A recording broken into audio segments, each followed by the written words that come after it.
G'day Lions, Lionesses and Lion Cubs, and welcome back to Just Mezzing Around. Slightly different surrounds this time, but still on the famous Vale Street. The mighty Maui Cricket Club has a magnificent history, formed in 1881. Normally I talk to a current player. Today we're change of tact, we're going to talk to a couple of club legends. And if you know your Vale Street locations, you'll know where we are. Let's chat to them. Okay. Well, here I am sitting amongst the legends of the Maui Cricket Club. To my right, Lindsay George, and to my left, Brian Mathison. The club thought it'd be a good opportunity to interview the guys and hear about their A-grade exploits back in the 50s and the 60s and 70s. So here we are. We're going to start with the elder statesman of the group, Lindsay, and I've got Lindsay's A-grade stats in front of me, which are amazing reading. Lindsay had 247 innings, of which 15 were not out. He scored nearly 5,000 A-grade runs at 21.5, which is fifth all time at Maui Cricket Club. His high score was 122 versus Morwell in the versus Yallourn in the 61-62 season. He had one A-grade century and 17 50s. Threw away a few hundreds there with 17 50s. Yeah. I was playing for the side. Of course you were. For those that may not know, Lindsay also kept wickets with 134 catches, fifth all time in A-grade, 28 stumpings, which is third all time at Maui Cricket Club. I like this little stat, 27 wickets at 18.7. Were you captain that day and decided to bowl yourself? Probably. Yeah. Smart move, well done. He bowled his little leggies, good. Lindsay was A-grade captain 1962, 63, 63, 64, 64, 65, 65, 66. Then had a little hiatus. Came back as captain in 1969, 70 and 70, 71. Lindsay won the batting award at Maui in the 1961-62 season, again in 70-71 and 1972-73. If playing wasn't enough, Lindsay was also the president of Maui Cricket Club for 1967-68, 68-69, 69-70, and then replaced by Matho in 1970-71. So was it a bloodless coup or just studied in the back? Yeah, no, it's smooth. A smooth transition? Smooth transition. It has healed. We've been in the club for a long time. We don't have any backstabbers back then. Lindsay played in 3 A-grade premierships, 63, 64, 64, 65, 69, 70, also along as a teammate of Brian, and Lindsay is a life member of the fantastic Maui Cricket Club. Now on to Brian's statistics, which just amazing reading. He took 1,021 A-grade wickets at 10.5. His best bowling was 9 for 28 versus Churchill in 1975-76, and he also took another 9 for versus Churchill in 1976-77. You like bowling to Churchill? I thought it was Eureka, but yeah, you're right. Brian 5 times took 8 wickets in an innings. His best bowling in a match was 12 for 120 versus Maui SEC, 1963-64. He took a hat-trick of 7 for 35 versus Morwell East, 1972-73. And I also noticed that you share a hat-trick with the cricket club with your grandson, Jaden, who took a hat-trick a decade ago. I thought that was a nice little touch. 90 times did Brian take 5 wickets or more in an innings, 90. And 3 times took 10 wickets in a match.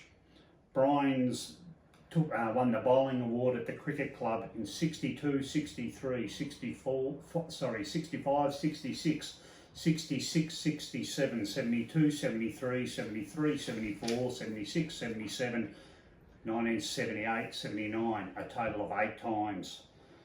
Brian's most wickets in a season in 1965, 66 and 1966, 67, he took 82 wickets both times. And then there were further times where he took 78, 77 and 66 wickets in a season. The batting I had a bit of a giggle. 270 innings, 31 not outs. And look after the average, it wasn't too good. 4,361 runs at 18.3, 14 A-grade 50s, won the batting award in 64-65. Took 106 A-grade catches, your 7th overall at the club, Ryan. A-grade captain for 1967-68, and then from 1971-72 for 4 consecutive seasons, and then from 1976-77 for 3 consecutive seasons. Brian then was the president of the cricket club from 1971-72 for 3 seasons, from 1980-81 for 5 seasons, where he was replaced by Steve Janeski, but then Brian decided that enough was enough, pushed Nesty aside after 1 season, came back for a further 2 seasons, and then in 1990-91 came back for a further 4 seasons when Lindsay joined Moe again as coach. Brian played in 3 A-grade premierships, as I mentioned earlier, 1963, 64, 64, 65, 69, 70, and is an esteemed life member of the Moe Cricket Club. Gentlemen, after those fantastic highlights from reliving your A-grade cricket exploits at Moe, I'd like to welcome you here to Just Mezzing Around. Thanks, Mathison. Lindsay, Brian, I'd like to thank you very much for joining me here today to talk about your life at the cricket club. We've sat back and discussed your exploits, and we thought it was a really good opportunity to get it online. So, Lindsay, first of all, I'd like to know how you ended up at the Moe Cricket Club. Well, Dad was on the railways and we landed here in 1953. He was working the local yards here, and I went down to watch the cricket train, and that's Don Pink was the keeper in those days, and somebody hit the ball and it rolled under the fence just near me, and I picked it up and put it back in Pinky's hands over the top of the stumps, and I had people running everywhere. They thought I was a genius. And so you were 13 years of age at that time, Yeah. or something like that? I was. And the rest is history. Yes, hopefully. How about you, Matho? How did you end up at Moe? I started off playing tennis because my parents were never beaten in mixed doubles, and I played down here at St Karen's, but I had a foul bloody temper, and I've still got it probably, but they had a pipe that held the net up each side. Well, Mum's racket went first across there and blew all the strings out. And the old man's racket went on that one the next serve. I thought, this is no good, I'm making a knucklehead of myself, so I thought the best way to get out of that is to go and play cricket. I can take it out on the batsman or take it out on the bowlers. So I wandered over to Moe High School, where Moe trained in those days. That was in 1956. Played a couple of years in D grade, and then progressed straight out of D grade into A grade. So I played a lot of my junior cricket at the racecourse, where we trained in the nets. So there were no nets at racecourse in those days. No. Just a cricket ground. Yeah. I think you were telling me, Linz, there was just one oval at the racecourse. One oval, and during our time there, we built nets over the back, but the racing club, in their wisdom, said that's not right, because you're going to block the horses coming around that area. Now, it was cyclone mesh. Yeah. Like you could see through it from 300 yards away. So, And they could see through trees, couldn't they? yeah, they had But but we had to go down every race meeting and dismantle our nets, which was a mammoth job. That was as heavy as. Yeah, well, Andy and I just about come out diced one night, blowing a gale, and we had to drop them, and I said, that's it, never again. Too dangerous. Because the centre one was the full length, the other two halves. Yeah. But Lindsay, I recall I was just checking on in my books I got on the history, or our history. You wrote a letter to the council demanding better facilities for the cricket I club, did. and they didn't answer you. They weren't going because half the people on the committee for the racing club were on the council. So we had no hope. So after you ended up at Moe in 1953, Lings, can you remember your first game for the club and who it was against and where? That's something that I can't remember. I know we played at the Oval, where the race course is now. And for the life of me, Bert Tabuto was our captain, who was, as far as I was concerned, was probably one of the biggest players that Moe's ever had. But it was in a bad era for him because there was only probably 8 games a season. So yeah, we had a few problems with a few things there. Did you debut in A grade or did you debut in a lower grade? They didn't have a lower grade. They only had the A grade, and they only had, when I got there, they only had 11 players, so I made 12. So each game, somebody would drop out to let me play. I think mainly they just wanted somebody to chase the cricket ball. So you've made your A grade debut at 13? Yeah. How about you, Matho?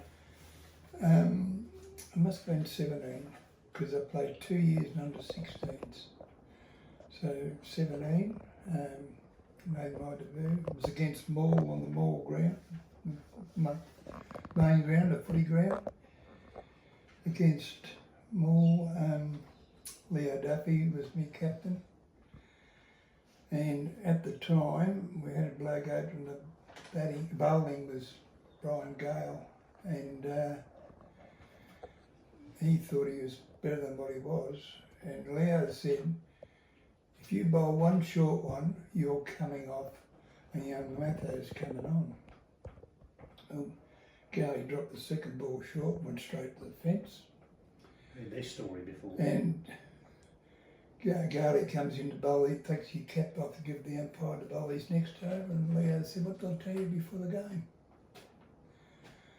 And as I walked up, he gave me a muscle builder on my right arm there. My arm just went there. Don't you remember that, Lynn? Yeah. I couldn't, thinking what I'm going to do, it's about had tears in my eyes. How I get to bowl the bloody ball. But anyhow, fixed itself up and away we went. So you're right. So Lindsay said you made your A grade debut when you were 13. Who was your first A grade captain? Bert Tabuto. Okay. Yeah. And Bert Tabuto is the captain of the team of the century for the Murray Cricket Club. So you saw him firsthand. Yes, yeah. I had the honour. We went to a meeting to select the team of the century, and nobody really knew what Bert Tabuto had done. They had a few figures there, but not all of them. And I got voted in as captain of the side, and I said, no, I'm not willing to take that. Bert Tabuto should be captain. So I became vice captain. So as a young boy in that first A grade team, there must have been some guys you idolised. Jack Collier, he used to do 2 laps of the race course before training started. He would practice with a bit of 2x1 and a ping pong ball up against a wall to get his eye in. He did everything needed to be a really good cricketer. It was good enough for Brad and it was good enough for Jack. That's right. Matho, how about you? Who was your first A grade captain? Leo Duffy, who also was my captain in at baseball. I pitched for Moe baseball A grade for 2 years, I think it was, might have been 3. Leo was a teacher at the high school over here and a great all-rounder and a great bloke too.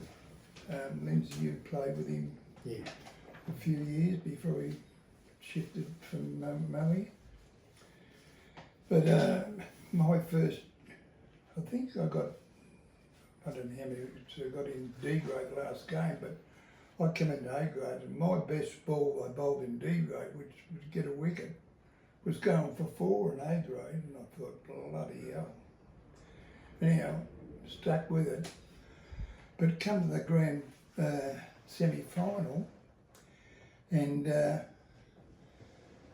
dropped me for semi-final after playing right through the year, and I thought, I can't play for this mob again. And then I thought, no, I'm going to be first picked. I'll make myself first pick. So I used to ride my bike over to high school and put a stick in the ground and bowl with an old busted ball with split in it, you know, like that. Go down, pick it up, come back and bowl. Yeah, might spend an hour doing that just about every night. And then start the season, the ones I didn't like and the ones that dropped me, I tried to knock their heads off in the nets over there at high school.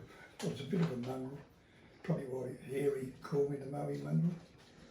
It's amazing when you can be dropped from an important game like a semi-final. You can go one of two ways, can't you? You can throw the towel and give it in. Yeah. You can come back and say, I'll show you. Yeah. Which you certainly did. And the Maui Cricket Club are very thankful for that. Now, you guys have played with some fantastic players and played against some fantastic players. So, Lindsay, have you got some names for us that you've played with in no particular order? You've played with some great cricketers. I've got a lot of respect for Brian and his ability, but in my mind, Alec Jones was one of my favourites, probably because I opened the batting with him every week. But Alec Jones, Brian Mathison, Alf Reed, who was a player and a brilliant bowler. I don't know whether you played. One game I think I played in Lindsay. Yeah. If he turned up late for a game, he would get 5, 6 wickets. If he turned up early, would not get a wicket. So we worked him out. No, Jack Collier, as I mentioned before, Don Pink Senior, Bert Tabuto, and Jimmy Gannon, who was a leg break bowler and had a wrong one, but well, I couldn't pick it, not that I was a good bat against spin bowling, but he had a wrong one that, yeah, I'd defy anyone to work it out. So you would have saw his wrong in first hand by standing up at the stumps to him for a number of years? Yeah. I was not a keeper then. I used to chase the ball, but yeah, Jimmy was unbelievable spin bowler. And it's hard when you sort of look back over your career on the really top players that you've come up with and against, and those players that I've just mentioned were players that a lot of people never ever saw, and I was fortunate enough to play with them. Yeah, that's great memories, Linz. Oh yeah. How about you, Matho? So I'm thinking some of the names that Lindsay has named are probably... The best players, only Murray players, all the rest of them are arseholes. Lindsay, Alec Jones, probably one of the best bats. And if you want somebody in the trenches, Steve Janeski. As I said, I didn't rate the opposition. Had some good players in it, but yeah, I didn't rate them. But they're the blokes I played with, and I thought were tremendous. We went to country week together, the three musketeers, they called us. Yeah. And what about some of your opponents, Lindsay? Well, I think John James was the best I'd played against. He was a mongrel. I've still got bruises that haven't healed. He's hit me that hard, but I'd never give in to him. So there was Norm Burns, who was the captain of Ullawarn Colts, Harry Fry, which in the years when Harry first came into cricket and he was growing up with cricket. He was a brilliant bowler. I have since played against him since I left Maui, against the 29ers, who was a team from Melbourne. Yeah. We played last time I played against Harry, we played at the Lawn number 1 Oval. They had to take Harry off because he'd knocked 7 of us over. For 26. Yeah, no, he could have been a lot better, I thought. There's nothing unusual for him and Nesty to rock up straight from a party on Saturday morning. Good times. I didn't want to bring that up. Well, let's not forget that Harry did play a number of years at Sheffield Shield, so he ended up being a pretty decent cricketer. He did more than anyone else, I think, from the valley. Fantastic player and was basically in Australia's World Series Cup squad in 83, 84, so it was an amazing achievement. Yeah. Okay, so you both went to Country Week a number of times. You would have seen some pretty handy players down there. Any names stick out from your days at Country Week? Yeah, there's a few, but I just can't recall their names now. It's a long time ago. Long time ago. 63, 64, I think, was the first year I went. Yeah. What were the grounds like that you played on in those days? They're good. Real good weather lens. Well, a lot better than what we ever played on. And we played in on the country. We played dog tracks here, but down there the first club, because most of them were shield, where shield games were played, or the teams. What was the Yeah, Premier A. yeah, there's some guns in there, but as I said, I can't remember their names. Jim Bartholomew's was one player that I think I'll never ever forget. We played against him. He came from Dunmunkle. Now, I'd never heard of Dunmunkle, and he's walked out to bat. I was captain of the Country Week side at that particular time. Norm Burns, give us the ball, I'll get him out. No, Burnsy comes into bowl and he's gone, ping, 6 runs. And at the end of the oval there was tram tracks.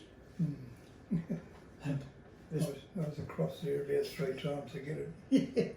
and then Burnsy says, I've got him, don't worry about it, I've got him. So he bowls in another one, 6 more. And I've gone up to Burnsy and I said, Burnsy, we're running out of time. I said, they're going to beat us by 1,000 runs if you let this bloke keep batting. He says, oh, leave it with me, I've got him. And the third one went further than the first 2. Yeah. He made 100 that day. His bat Black. was as black as you could ever get. And I happened to sidle up beside him as we were going off the ground. And I said, how come you've got a black bat? And he says, well, I soak it in a 4-gallon drum of sump oil for 12 months. Take it out and use it. What a bit of steel it was. Unbelievable. It was unbelievable. And that's one name that I'll never forget. I knew he's from Dunmungle, but I couldn't think of his name. So some great memories from 2 club legends who played a lot of club cricket for Maui, played a lot of cricket for the Central Gippsland, which would have been, I suppose, GCL on Sunday, from Country Week in February, which is always good fun. Getting away from the family and having some time with your teammates. And as I talked about earlier, you two both captained the club for extended periods. Lindsay for 6 years and Brian for 8. So I would like you two to honestly answer tell us who was the better captain between you two. Do you want to have Ryder reply and go first, Linz? Or? I think if we worked it out, say for 6 years each, I'd say Brian was the better captain. I always had a thought that a captain should not be a bowler. Brian made a mockery of that, as his figures show. So, yeah, no, I believe that Brian in his time there was the better captain. Well, I agree to disagree, Linz. I thought we both did our job. Not easy being a captain, everyone thinks it's a piece of cake, but my thing was, whenever you won a game, it was a bowler or a batsman won the game for you. You lost it, it was the bloody captain every time. So that's a fact, and it's still the same today. Guys, I'd like you to think back to some highlights of your cricketing lives. Are there any that stand out? It's not necessarily when you made 100, maybe not when you've taken 9 wickets, Brian, but are there any that stand out from your time playing the game? I think getting a record number of wickets was my highlight, and the second one was life membership of Maui and St Gippsland. The other you play as a team for, and those two I thought, well, you don't get them for nothing, life membership, so I thought that was my 2 highlights. How about you, Lindsay? While we're on this, I'd like to have it on record that I'd like to thank the Maui Cricket Club for having enough confidence in me as a player to be captain, and also the association, which had enough confidence in myself to be captain of the association. By playing so many games up to the country week, I was lucky enough to make the All Gippsland side on one occasion, so I've got a lot of people to thank for that.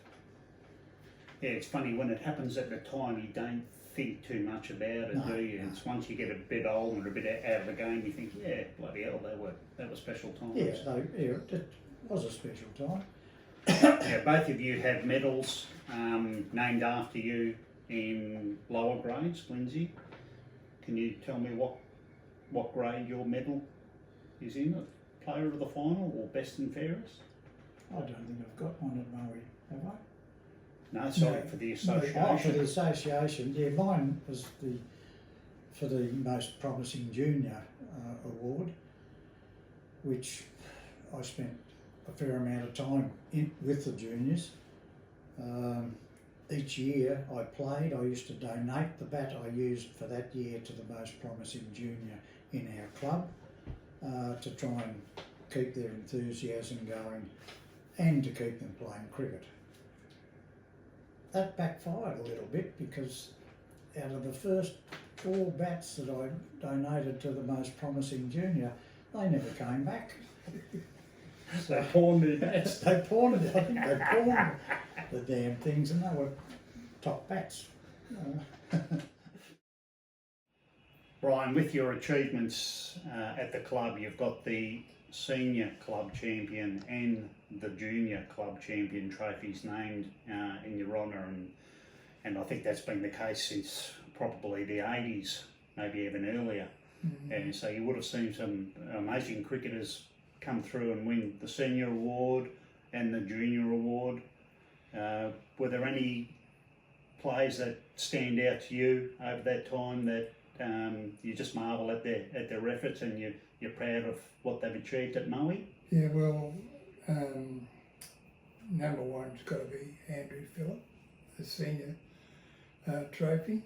I always like to think the junior one is the better one, because if they win my trophy or the trophy in my honour and then come through and play A grade, that's tops.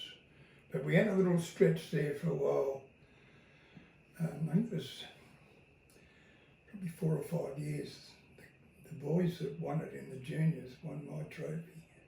Yeah, that's your Never saw grandsons. them again, and that was a bit of a bugbear. But How It's not unlike Lindsay donating his bats Yeah, and then and there's a kid's disappearing. corner. Yeah, so I think they changed the rules in the last couple of years on that with the juniors, but young Geordie Shields, a lot of time for him, I think. Geordie given the ball a bit more than what he's been given, he'd do better, because halfway through the year he was leading wicket taker for the league. And then he's bowled 3 overs and 4 overs. Yeah, and might go down that high. Yeah, there's some Matt Clark would be. Clarkey. Yeah, well, I had Clarkey, I coached Clarkey in the juniors, as well as our president, Paul Kane, and that was not pleasing to see, as I said again, see the juniors come through, and if they finish up playing A grade, you know you've done your job, and the club too. We've been very fortunate, Moe, I think, over the years we've had some very good junior coaches, and probably one of the reasons we've been a strong club and unprecedented 8 premierships, A grade premierships on the trot. That'll never happen again. Not in my time, it won't anyway. But I can't see it happening again. And yeah, so with that trophy in my hand, I was wrapped. I don't know how long it'll go for after I've croaked it, but wait and see. It'll go forever. Now the game has changed considerably since you two played. Do they still use cricket balls?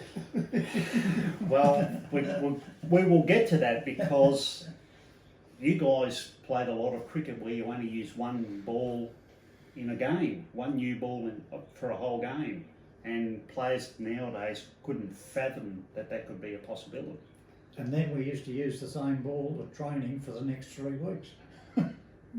Mathison only one night and there was a split in it. Yeah. So if you were Captain Matho and you won the toss with a new ball on offer, did you always bowl? Well, until the last year I did, and then I started bowling those flippers.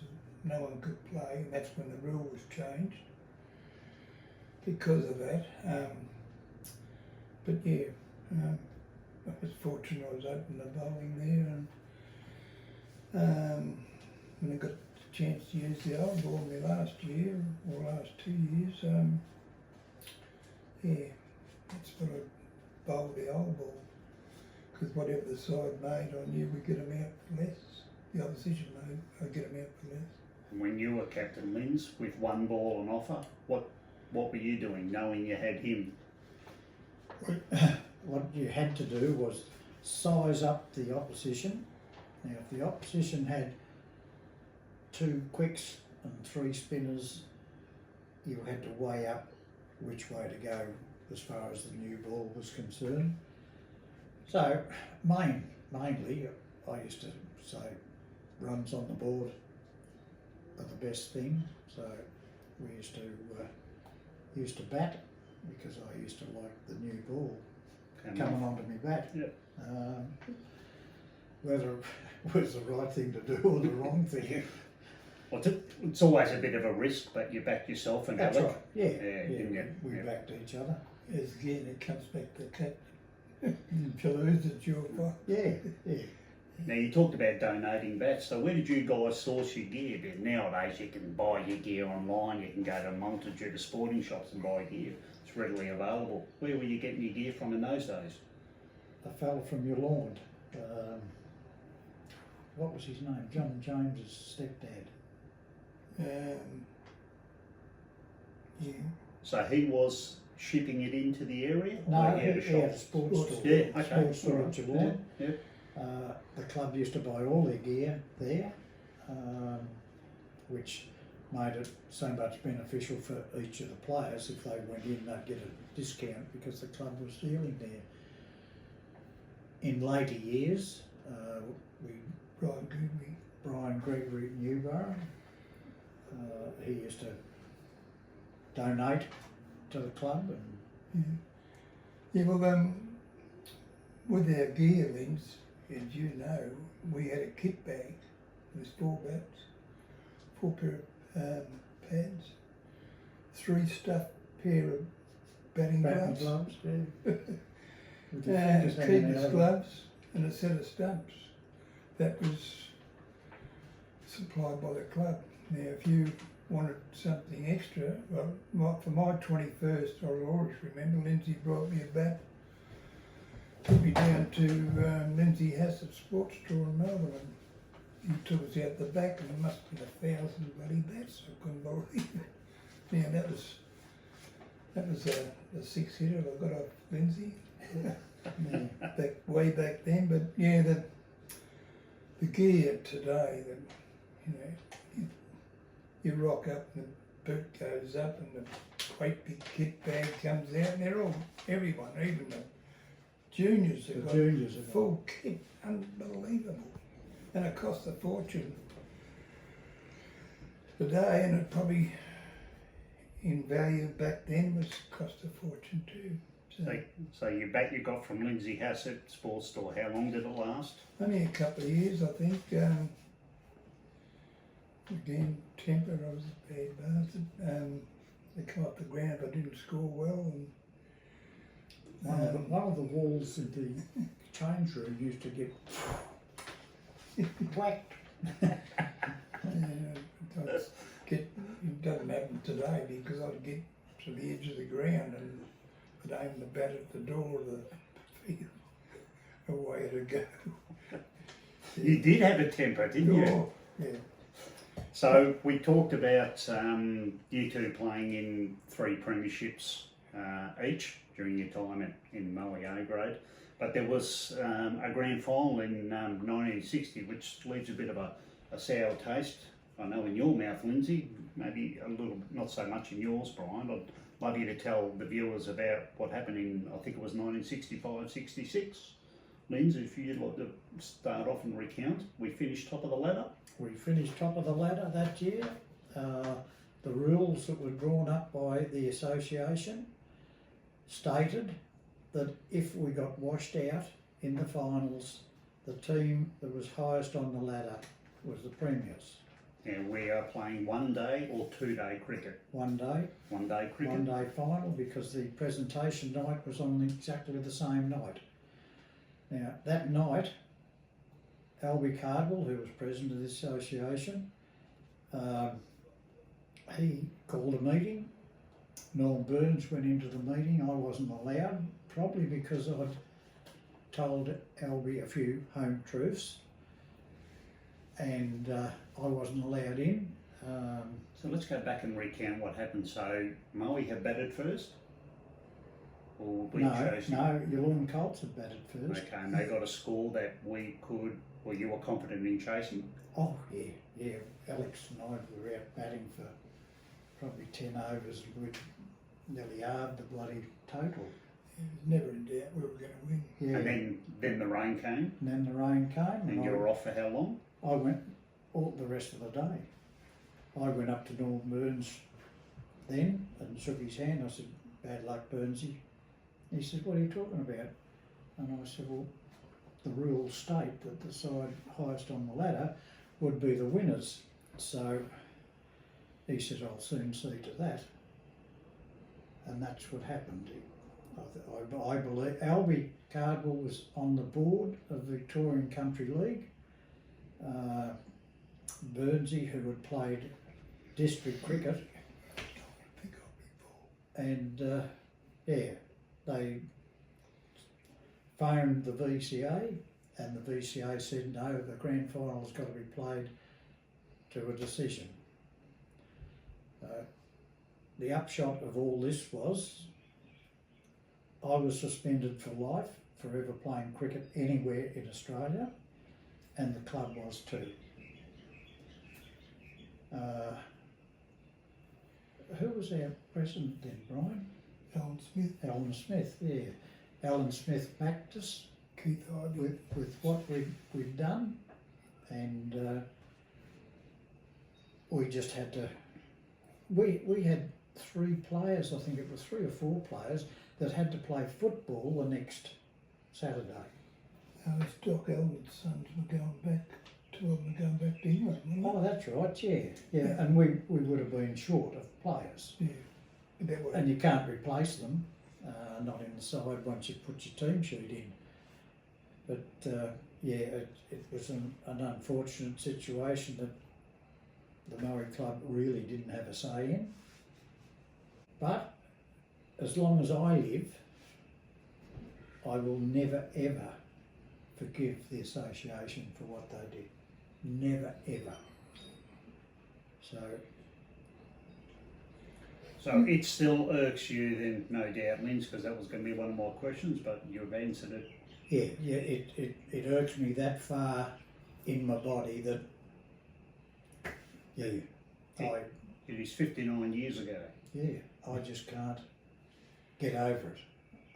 That hurt that much that it wasn't funny.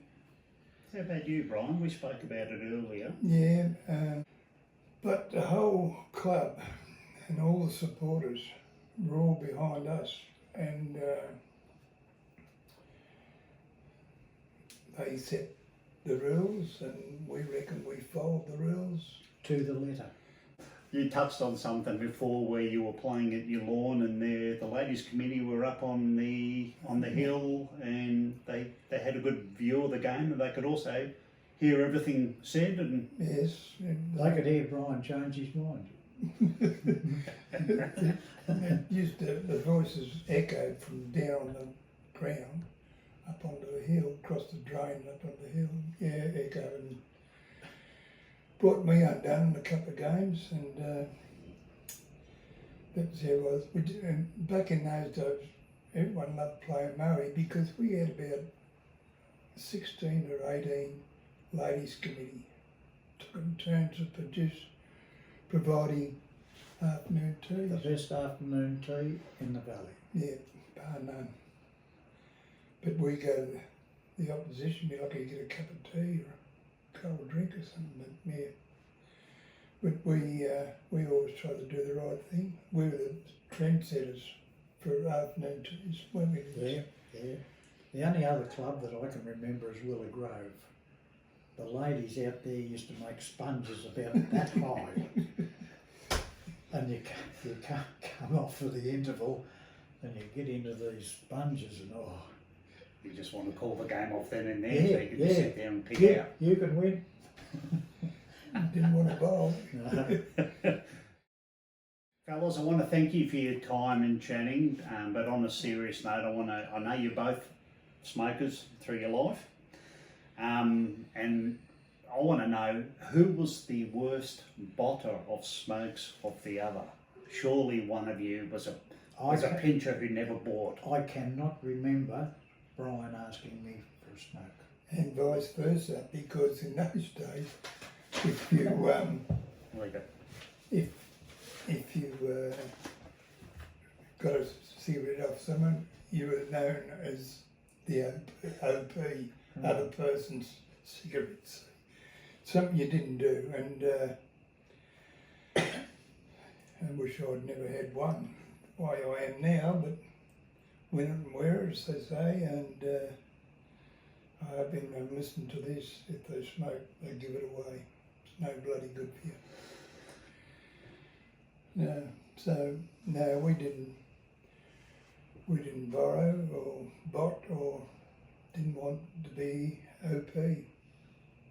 End of story. Where did you drink after a game?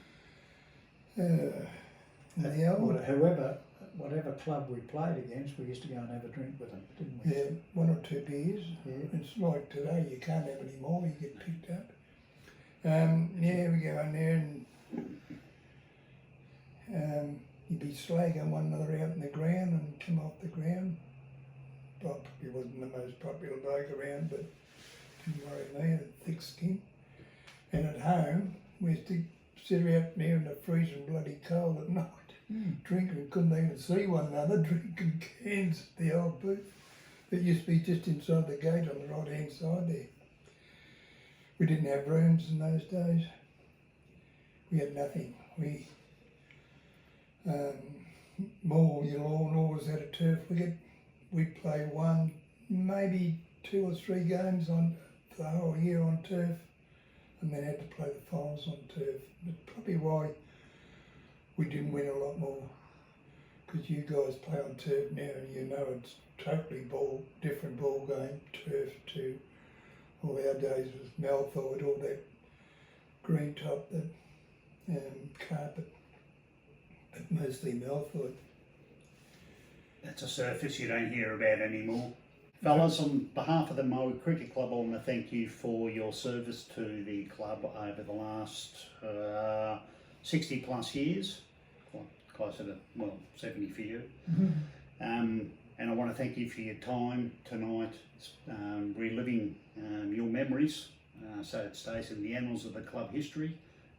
It's great that history can be captured, and I want to thank you for your service to the club, and thank you for your time and well spoken.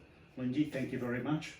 Great to chat to you. Yep. Brian, always great to chat to you. Thank you very much. It's been a pleasure, and I've enjoyed your other mezzing around with your interviews. It's been quite good. It's something that's never happened in the club before, and I'm sure a lot of the players like it too, to get into it, and probably a few of them hoping to God you don't pull this aside. But no, it's been a pleasure for me. So Lions, Lionesses and Lion Cubs, I hope you've enjoyed a bit of a trip down memory lane, and look forward to the next edition of Just Mezzing Around. Go the Mo.